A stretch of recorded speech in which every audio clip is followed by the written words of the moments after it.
Bienvenidos, nos encontramos en el programa Soy de la Cato. En esta ocasión nos acompaña una exalumna, Michelle Oquendo Sánchez. Bienvenida, Michelle. Muchísimas gracias. Varias de nuestras épocas existen momentos que nos marcan. Trasladémonos un poco a la época del colegio, de tu colegio, del Colegio Americano de Quito. Cuéntanos un poquito qué especialidad estudiaste y qué es lo que marcó tu colegio, ¿qué recuerdas de aquello? Bueno, de la época del colegio te puedo decir que yo era una niña bastante tímida. Hay mucha gente que pensará que yo desde el comienzo fui muy lanzada, pero de niña yo sufría de mamitis aguda. Era muy cercana a mi mamá y era, digamos que una niña más bien tímida. Obviamente tenía mis amistades, mis amigos. Recuerdo claramente que mi mejor amiga salió del colegio y fue una época complicada. Es chistoso pensar quién es ahora esa mejor amiga que yo tuve en la infancia, que es Karina Avance, que fue ministra de Salud. Ella fue una de mis mejores amigas en la etapa de la infancia, luego ella se fue a otro colegio y todo. Y pues yo tengo el recuerdo de muy buenos amigos, buenas amistades. Te puedo decir que una de las épocas que marcó mi vida fue obviamente el fallecimiento de mi mamá cuando yo tenía 14 años, en la adolescencia. Y eso creo que fue lo que marcó el antes y el después de quién soy yo.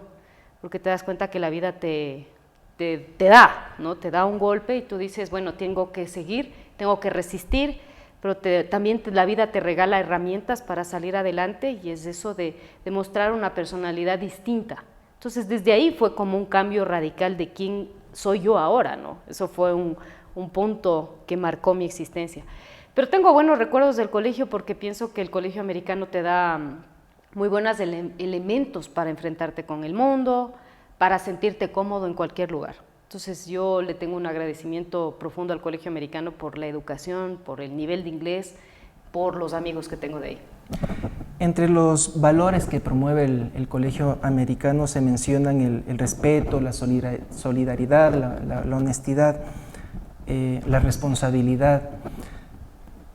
Y mencionan también un tema de la fortaleza interior. ¿Sufriste o experimentaste algún cambio al ingresar a la Universidad Católica? Está claro que este tipo de colegios como el colegio americano, si bien son muy buenos académicamente, tienes muy buenos amigos, como te digo, te dan herramientas para ejercer en esa autoestima, porque también son colegios complicados, no son colegios para todo el mundo. Y si pues no correspondes al grupo de los populares o si eres el impopular, pues tienes tus consecuencias. Entonces es un colegio que te da herramientas también para sobrevivir de cualquier manera. Pero es una burbuja, no deja de ser una burbuja. Yo cuando llegué aquí a la Católica ya me encontré con un montón de gente muy distinta a la gente con la que yo trataba en el colegio americano, que te digo que es una burbuja, ni para bien ni para mal. Pero creo que, por ejemplo, la Universidad Católica se acerca más a la realidad, a todo tipo de gente que vive distintas circunstancias, que viene de diferentes extractos sociales y que eso también te enriquece. Entonces, de repente, de salir de esa burbuja del colegio americano, en donde casi la mayoría de la gente es de clase media y media alta, y llegas acá, pues me pareció un cambio muy hermoso, porque también encuentras otro tipo de gente, otro tipo de visiones de la vida, y fue muy bonito también. Mencionaste que hay una especie de dos bandos, de dos grupos, de los populares y de los no populares. Bueno, hay tres en realidad. Ya. De los populares muy conocidos, de los frescos, de los que tienen amigos y también, y de los que ahora, digamos, les bulean, ¿no? ¿A cuál pertenecías tú? Yo estaba en el clase de los frescos, que se llevaban bien, tenía amigos de los populares y de los frescos, pero no, por suerte nunca tuve que vivir el tipo del bullying y esas cosas, ¿no? Aunque yo creo que tampoco existía tan fuerte como puede existir ahora, ¿no? Claro, había que a lo mejor le calificaban a alguien que era más vago y le caían por vago, yo qué sé, pero no era tan fuerte como lo que creo que es ahora, o como se evidencia con las redes sociales. Ingresas a la Pontificia Universidad Católica del Ecuador aproximadamente en el año 96. Sí, 95. 95. 95. Okay. obtienes tu título de licenciada en Comunicación y Literatura. Tu tesis, Del cielo cayó una rosa, muchachos trabajadores en Quito, Ecuador, una coproducción de la Deutsche Welle, de la Deutsche Welle. La Voz de Alemania y Radiovisión de Quito. Cuéntanos cómo fue esa experiencia. Verás, yo te cuento que tuve muy buenos profesores aquí en la Católica, sobre todo de literatura. Yo creo que yo era parte de la primera promoción de los que egresábamos y todavía creo que como que estaban experimentando. Yo te puedo decir que tuve muy, muy buenos profesores dentro del plano de la literatura. Pero ¿A qué profesor recuerdas? Al padre Manolo, a Lucía Lemos, me acuerdo de Miriam Merchán, de Caterina Ignatova, de Julio Pasos, de Diego Araujo, o sea, muy buenos profesores. Juan Valdano. De Juan Valdano, de historia, sí, muy buenos. Tengo esos recuerdos. Yo creo que ustedes han ido ya fortaleciendo el tema del periodismo y de la comunicación con los años y con la experiencia, pero yo siempre tenía esa idea de que mientras uno no se lanzara al campo y no ejerciera, en cualquier carrera tú no te puedes llamar nada, aunque te den el título.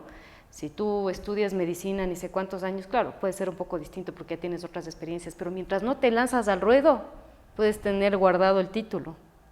Entonces yo tenía esa sensación y justamente cuando ya egresé, se presentó la oportunidad de hacer una coproducción con la Deutsche Welle, que es la radio y televisión pública de Alemania, que le pedían precisamente a Radiovisión que alguien pudiera trabajar con un periodista alemán. En ese caso fue un señor, un chico que era un poco mayor a mí, llamado Ramón García Simpson, y él me decía que quería ver cómo vivían los niños que trabajaban en las calles en Quito. Entonces hice una serie él tenía, pues, te mandaban toda la planificación desde Alemania, desde Colonia, desde donde funcionaba la Deutsche Welle, y te pedían que contactes con diferentes instituciones para poder abordar el tema de los niños de la calle y después poder hablar con esos niños. Entonces fue todo un trabajo muy organizado que, fíjate que eso me dio una experiencia increíble, aunque haya sido un trabajo de un mes. Fue increíble la capacidad y la organización que tenían estas personas, ¿no? Paso 1, paso 2, organización, entrevistas, luego de las entrevistas las transcripciones, después de las transcripciones la guionización, la locución, y ese programa ganó un premio de la ONU, una medalla de bronce, y también ganó un premio en un festival de Nueva York, el primer lugar. Esas cosas que no te imaginas, de repente estás en Nueva York recibiendo el premio, ¿no? En tu caso particular, ¿ha pesado o no ha pesado? ¿Cómo has logrado manejar el hecho de ser hija de uno de los periodistas más representativos del país, que es justamente Diego Oquendo? Entonces, ¿qué te ha facilitado y qué te ha dificultado? ¿Cómo has logrado manejar Bueno, esa yo creo que una particularidad? de las facilidades es primero tener a un padre lector, ¿no? Yo creo que para ser un buen periodista tienes que saber leer mucho y saber escribir. Entonces yo creo que ahí tienes el ejemplo, que yo creo que es una de las cosas más maravillosas de ver a un padre que siempre se está esforzando, trabajando, sacrificándose, valiente, ¿no? Porque él está enfocado en el lado de la política y es un gallito de pelea, mi papá. Pero también quiero decirte que tengo una madre, ¿no? Que muchas veces la gente solo piensa que soy hija de mi padre, y tengo una madre que bueno, ya no está, pero ambos me enseñaron muchas cosas: amar los libros, a tener una curiosidad innata, amar la música. Entonces yo creo que esas son influencias. También tengo la influencia de mi hermano mayor, que es Diego, que también es periodista. Por ese lado yo tengo la influencia de la música, ¿no? Y él creo que te obsequió en algún momento una radio casetera o algo así. No, mi papá me regaló. ¿Tu papá? Mi papá. Ese es el mejor regalo que me han dado, una radio casetera desde pequeñita. Entonces, es esa influencia. Creo que eso es lo más importante, ¿no? De darte cuenta que un periodista tiene que estar al servicio de los oyentes, de la audiencia, de la sociedad, de esos que no tienen micrófono. Pero por otro lado sí se complican las cosas, porque siempre crees que tú terminas siendo la mala copia de tu padre, porque él es el personaje principal, digamos, en la historia. Y eso sí puede dificultar mucho. Yo me acuerdo que aquí en la universidad yo tenía buenas notas. No te puedo decir que era la mejor ni de todo, pero tenía buenas notas. Y me acuerdo que una compañera me dijo: ay, yo pensé que tenías buenas notas porque eras hija de Diego Oquendo. O sea, bobadas de un calibre impresionante que tú piensan que que viene tu papá a darte haciendo el examen, o que es tu papá el que te ayuda en el guión de cada programa, o incluso hay mucha gente que le quiere y le admira a mi padre, hay gente que le detesta. Entonces, ese amor y ese odio lo heredas. Por supuesto. No te conocen y de repente se te cierran puertas. O se te abre una puerta, es porque es hija de Diego Oquendo. Pero yo creo que con el tiempo tú vas ganando autoestima y te das cuenta que lo que tú tienes es obvio porque eres el producto de una familia, pero también ya en el momento en el que te lanzas a la escena, no hay quien te salve. Y si te jalas, es problema tuyo. Y si te sale bien, es problema tuyo. Entonces yo creo que es ese balance, ¿no? Yo lo que más admiro de él es su constancia y su trabajo. Eso es uno de los grandes ejemplos. Es constante, todos los días hace lo mismo, no decae, ¿no? Entonces es un hombre valiente. Bueno, es conocido por la mayoría, pues, ya la trayectoria que tú ya tienes como Michelle Oquendo. Michelle Oquendo Sánchez. Sánchez, exactamente. Claro. En tu programa Desde mi Visión, justamente de Radiovisión, has entrevistado a celebridades como Chabela Vargas, Isabel Allende, Rigoberta Menchú, Rosa Montero. Has tenido la oportunidad de conocer a Gabriel García Márquez, Plácido Domingo, Mario Vargas Llosa. ¿Cómo ha marcado en tu profesión, en tu vida personal, el contacto con estos personajes? Han sido regalos de la vida. Yo me doy cuenta que a través del periodismo tienes unos regalos preciosos porque te puedes encontrar con unos personajes de calibre internacional como algunos de los que tú mencionas, pero siempre me quedo sorprendida de la sencillez de esa gente. A veces también por el periodismo te encuentras con gente de aquí del Ecuador que también han tenido sus logros y de repente te das cuenta que pisan en la idea, realmente ya no están levitando porque se creen muy superiores. O te das cuenta cuando entras a un medio televisivo que muchos de los personajes se creen más de lo que son. Entonces tú te quedas sorprendido porque dices, Dios mío, o sea, ¿de qué te crees? No te das cuenta que todos somos iguales cuando te vas a una casa de una cantante como Lila Downs, que ella te dice 1 o 2 de azúcar y ella te está preparando el café, o Estrella Morente o Chabela Vargas te dice te puedo tutear y yo qué sé, y comienzas a hablar y te das cuenta que es gente muy sencilla y he ahí su grandeza. Entonces a mí eso es lo que me choca muchas veces en un medio tan pequeño, que la gente medio ya le conocen y ya se creen más de la cuenta. Entonces yo creo que la experiencia me ha dado eso, de que siempre tienes que estar pisando en la tierra, no sintiéndote superior ni tampoco inferior, sino pares, iguales, con respeto al trabajo que tú haces. Sencillo, ¿no? Tú tuviste la oportunidad de ser parte, por alrededor de un año me parece, en un programa de televisión. ¿Cómo fue esa experiencia para ti? Esa experiencia fue muy buena. En un principio es de Coavisa, que hicieron un casting. Me acuerdo perfectamente que me llamaron para cuando recién el programa empezaba. Así somos. Así somos, ajá. Y ahí me hicieron un casting, entonces otro casting y luego me dijeron, ya, estás seleccionada para el programa. Y entonces después me dijeron, tenemos que hacer un casting con la gente de no sé qué cadena internacional que eran los dueños de la franquicia. Entonces me dijeron, tenemos que hacerte tal día. Y yo le dije, estoy en España, mi esposo es español. Yo le digo, no puedo, no, pero tienes que quedar. Yo, no puedo. Entonces, como que ahí quedó la cuestión. Pasaron años, no sé cuánto tiempo, 1 o 2 años, y me volvieron a llamar al programa. Y yo te digo que en un momento tuve sentimientos encontrados, porque la televisión es completamente distinta a la radio. La televisión te da muy pocos minutos y segundos para expresar algo, y las ideas quedan inconclusas o aparecen como superficiales. Y la radio es la profundidad, el tiempo, el prolongarte. Y entonces yo acepté el reto porque siempre me había llamado la atención la televisión. Y hasta ahora me sigue picando el bichito de la televisión. Pero estuve un tiempo con sentimientos encontrados. Porque claro, te demorabas 2 o 3 horas 2 o 3 horas antes de salir al set para prepararte con maquillaje, ropa, y luego hablabas 30 segundos o 10 segundos en el mejor de los casos. Entonces yo tenía esos sentimientos encontrados, pero después me di cuenta que no puedo seguir comparando eternamente a la radio con la televisión. Y entonces comencé a ver programas de diferentes partes del mundo y me di cuenta que la televisión es principalmente entretenimiento, y que si no te aflojas y no entras en la onda, salte. porque no tienes, o sea, tienes que ser gracioso, tienes que ser más natural, porque esa es la televisión, y eso es lo que vende, y eso es lo que hay. Entonces dije, a ver, yo tengo mi lado, yo no soy tan formal ni acartonada. Entonces, al segundo mes ya como que dejé el lado, dije, yo soy de la radio, yo estaba con el título muy formal de que yo, tal. Dije, no. Y me comencé a reír con todo el mundo, y la pasé mejor. La pasé mejor, claro. En esta trayectoria que has tenido con tu profesión, ¿qué herramientas consideras que la Pontificia Universidad Católica del Ecuador ha aportado para que puedas hacerlo de la mejor manera? Yo te digo que son las lecturas. En el colegio americano pues también nos enseñaron muy bien a redactar, a hacer ensayos en inglés y en español. Y obviamente también tuvimos buenos profesores de literatura, pero para mí creo que esa fue la esencia de encontrar esos profesores, esas eminencias, ese conocimiento que tenían y que te vayan guiando en el camino de unas buenas lecturas, ¿no?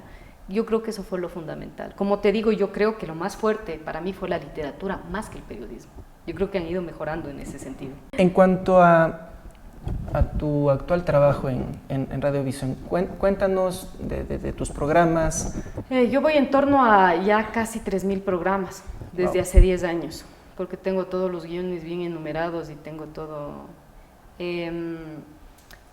Ya los has mencionado, yo he conocido gente muy, muy famosa, muy importante, pero también he encontrado una gente anónima que es sensacional, que son de aquí del país. Y entonces te encuentras con mujeres valientes, madres solteras, trabajadoras sexuales, padres que se han quedado viudos, te encuentras con emprendedores, con gente que abre fundaciones únicamente con el reto de ayudar.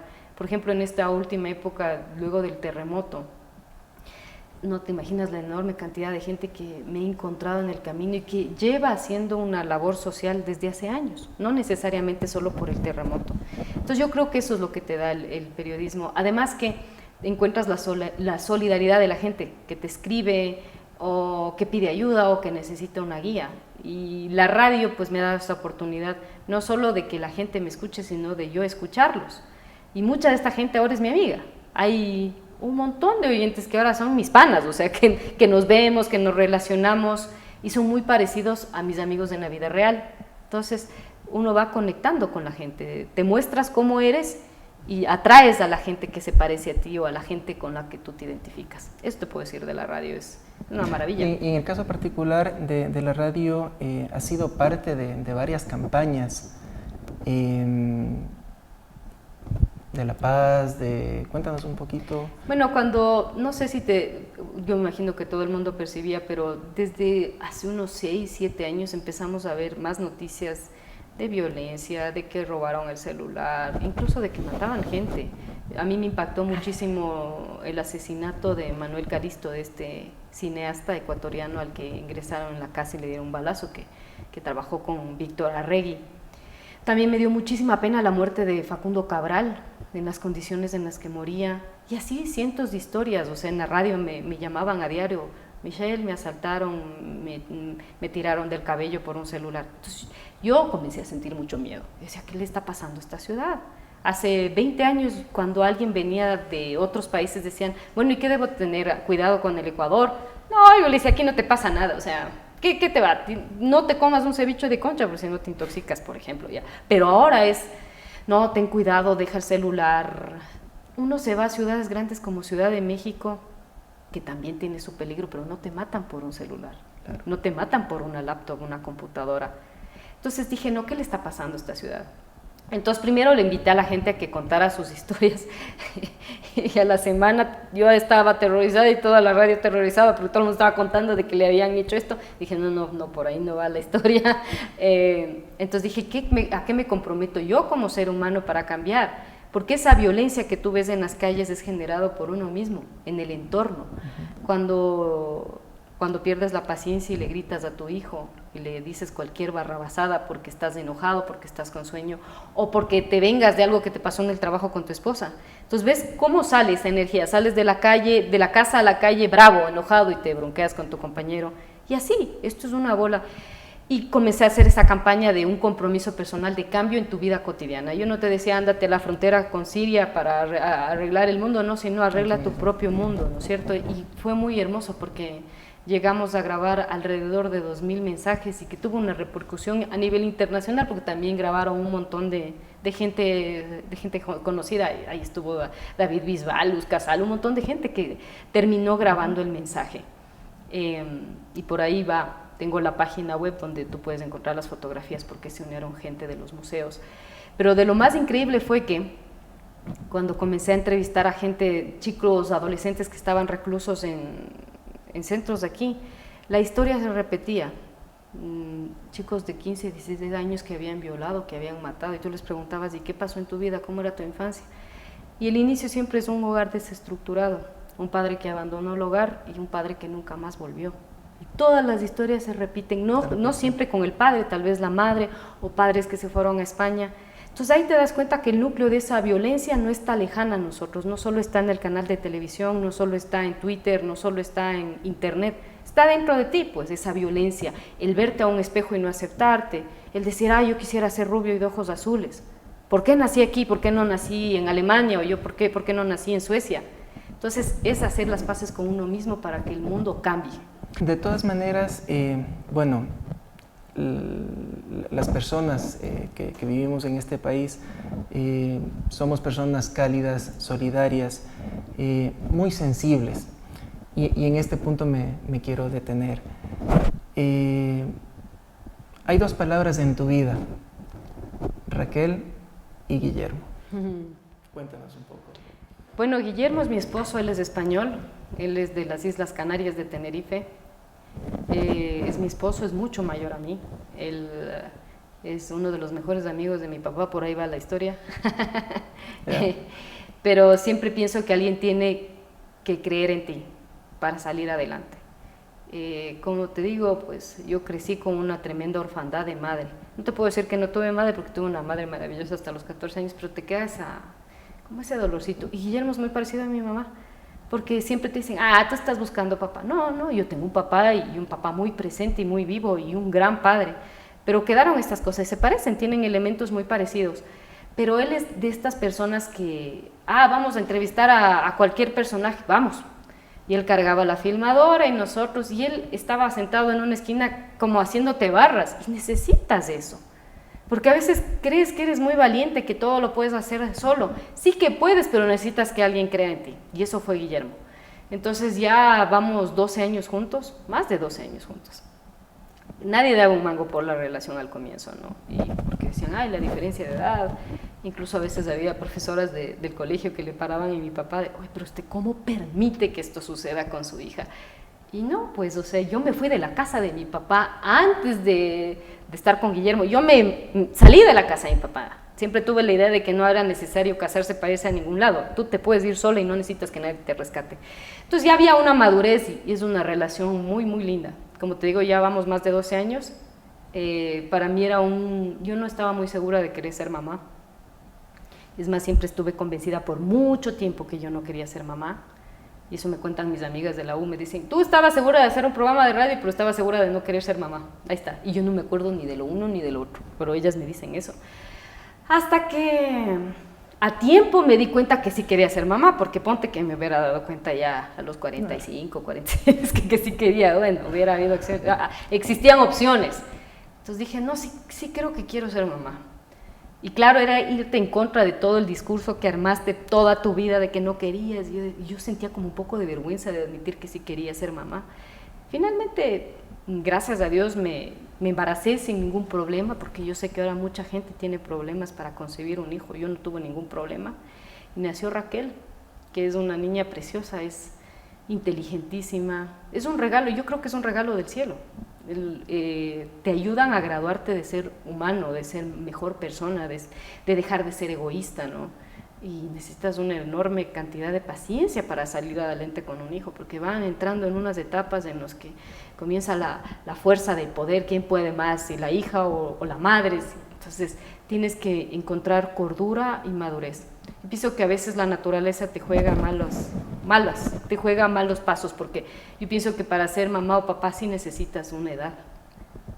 yo creo que teniendo hijos tan temprano, yo admiro a la gente que ha tenido hijos muy temprano, yo no hubiera podido, o sea, sinceramente no. Listo, Michelle, muchísimas gracias. Muchísimas gracias. Gracias por acompañarnos en su programa Soy de la Cato. Les esperamos en una nueva emisión.